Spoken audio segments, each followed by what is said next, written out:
দীর্ঘদিন ধরে জেলে থাকার পর অবশেষে গত শনিবার দিল্লির রাউস অ্যাভিনিউ কোর্ট থেকে 10 লক্ষ টাকা বন্ডের বিনিময়ে জামিন পেয়েছেন তৃণমূল কংগ্রেসের বীরভূম জেলার সভাপতি অনুব্রত মণ্ডল।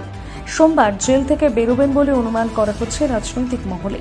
যে সময় অনুব্রত মণ্ডল জেলায় ফিরবেন ঠিক সেই সময় মুখ্যমন্ত্রী জেলা সফরে এসে প্রশাসনিক বৈঠক করা নিয়ে তাৎপর্যপূর্ণ বলে মনে করছেন রাজনৈতিক মহলে। অনুব্রত মণ্ডল আজ জেল থেকে মুক্তি পেলে আগামীকাল জেলায় ফিরতে পারেন বলে অনুমান বীরভূম রাজনৈতিক মহলে।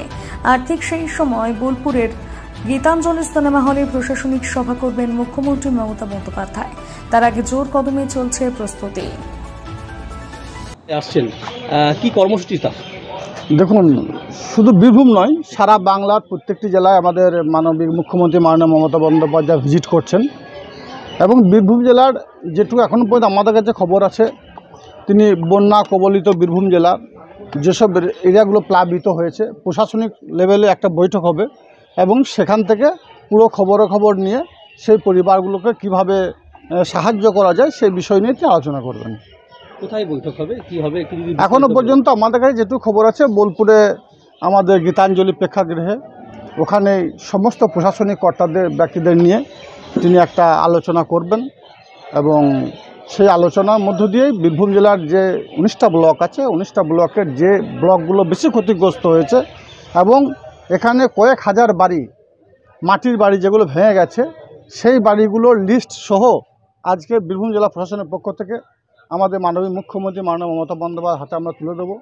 প্রশাসক স্তরে সে বাড়িগুলো নির্মাণের কাজ অতি দ্রুত সম্পন্ন তিনি করার চেষ্টা করবেন, সেটাই আমাদের কাছে খবর আছে। কীরকম ক্ষয়ক্ষতি হয়েছে যে তথ্য আপনারা মুখ্যমন্ত্রীর হাতে তুলে দেবেন?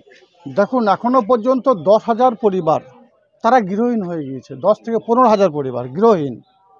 সর্বতই এরপর যে বৃষ্টি, যখন অতিবৃষ্টি হয়েছিল তখন বেশ কয়েক হাজার বাড়ি জলের তলায় চলে গিয়েছিল, ভেঙে গিয়েছিল। কিন্তু তারপর যখন থেকে রৌদ্রের তাপ বাড়তে শুরু করেছে, যে বাড়িগুলো জলের সংস্পর্শে এসেছিল সে বাড়িগুলো ভাঙতে শুরু হয়েছে। দিনের পর দিন সে বাড়ির পরিমাণটা কিন্তু বেড়েই চলেছে। স্বভাবতই আজ অবধি যে রিপোর্ট আছে সেটা কয়েক হাজার বাড়ি আছে এবং কাল সেটা আরও চেঞ্জ হতে পারে। স্বভাবত প্রতিদিনের রিপোর্ট আমরা কালেকশন করছি প্রশাসন স্তরে এবং প্রতিদিনের রিপোর্ট আমরা রাজ্য স্তরে পাঠিয়ে দিচ্ছি। দাদা, আরেকটা বিষয়, সেটা হচ্ছে যে মুখ্যমন্ত্রীর জেলা সফরের দিনই সম্ভবত আপনার জেলা সভাপতি কৃষ্ণ মণ্ডল ফিরছেন, তাকে নিয়ে কোনো শিডিউল রয়েছে মুখ্যমন্ত্রী? সম্ভবত নয়, ফিরছেন। আমাদের অভিভাবক ফিরছেন। আপনাদের মাধ্যমে বারবার আমরা বলেছিলাম যে তাকে মিথ্যা মামলায় রাজনৈতিক উদ্দেশ্য প্রণোদিতভাবে তাকে জেলে আটক রাখা হয়েছে। একদিন না একদিন সে মুক্তি পাবে, সেটাই হয়েছে।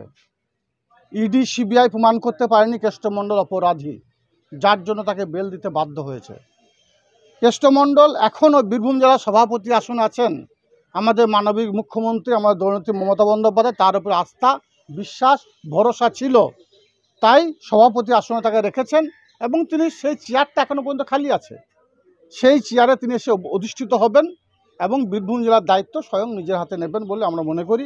আমরা বিগত দিনে যেভাবে বীরভূম জেলার মামাটি মানুষের সৈনিক হিসাবে মমতা বন্দ্যোপাধ্যায়, অভিষেক বন্দ্যোপাধ্যায়ের নির্দেশে সারা বীরভূম জেলার যারা তৃণমূল কংগ্রেস সৈনিক আছে, কাঁধে কাঁধ মিলিয়ে, পায়ে পা মিলিয়ে, সংঘবদ্ধভাবে, একত্রিতভাবে, আলোচনা সাপেক্ষে আমরা যে ৩০ গ্রাম পঞ্চায়েত নির্বাচন, তারপর ২৪শে নির্বাচন আমরা পার করেছি। আমরা দেখিয়ে দিয়েছি টিম অনুব্রত কোনো অংশে কমজোর ছিল না, টিম অনুব্রত শক্তিশালী ছিল। বীরভূম জেলার যে বিধায়কগুলো অনুব্রত মণ্ডল মহাশয় সিলেকশন করেছিলেন, যে ব্লক সভায় সিলেকশন করেছিলেন তারাই আছে। অনুব্রত মণ্ডলের যে টিম ছিল সে টিমই আছে। অবশ্যই কিছু নবাগত আবির্ভাব হয়েছে, নবাগত এবং পুরাতন সকলদের নিয়ে অভিষেক বন্দ্যোপাধ্যায়ের নির্দেশে নতুন পুরনোর সংমিশ্রণে বীরভূম জেলার একটা ভালো জায়গায় আছে। যেটা কৃষ্ণ মণ্ডলের স্বপ্ন ছিল, সেই স্বপ্ন আমরা পূরণ করতে সমর্থ হয়েছি। এবার আমাদের অভিভাবক আমাদের সঙ্গে এসেছেন, তিনি যে নির্দেশ দেবেন সেই নির্দেশ মতো বীরভূম জেলা আগামী দিনে কর্মসূচি তৈরি হবে। কোর কমিটি থাকবে জেলায়?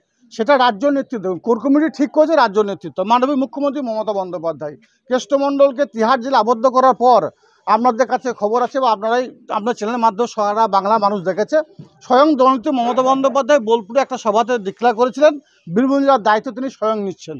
তারপর তিনি একটা কোর কমিটি করে বীরভূম জেলা পরিচালনা করেছেন এবং প্রতিটি মুহূর্তে প্রতিনিয়তই আমাদের সঙ্গে যোগাযোগ রেখে বীরভূম জেলাকে একটা সঠিক জায়গায়, সঠিক দিশা, সঠিক পথ থেকে দেখিয়েছেন।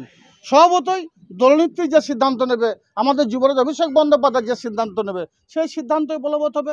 আমাদের বীরভূম জেলা অভিভাবক কৃষ্ণমণ্ডল যে সিদ্ধান্ত নেবে, সেটাই বলবৎ হবে। প্রস্তুতি নিচ্ছেন কিছু? প্রস্তুতি আমাদের নেওয়ার কিছু নয়। আমরা মামাটি মানুষের নেত্রী মমতা বন্দ্যোপাধ্যায়, অভিষেক বন্দ্যোপাধ্যায় সৈনিক। তিনি যে দিশা দেখান, যে পথ দেখান, সেই পথেই আমরা চলি।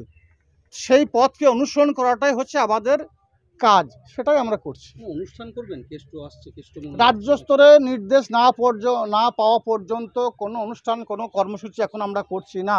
কিন্তু বীরভূম জেলার যারা জনসাধারণ, বীরভূম জেলার যারা মামাটি মানুষের সৈনিক, বীরভূম জেলার যারা অনুব্রত মণ্ডল মহাশয়ের সৈনিক, বীরভূম জেলার যারা অভিষেক বন্দ্যোপাধ্যায়, মমতা বন্দ্যোপাধ্যায় সৈনিক, তারা সকলেই আনন্দে উৎসাহিত, উৎফুল্ল হয়ে যদি কিছু করে, সেক্ষেত্রে বাধা দেওয়ার মতো কিছু নেই, করতেই পারে।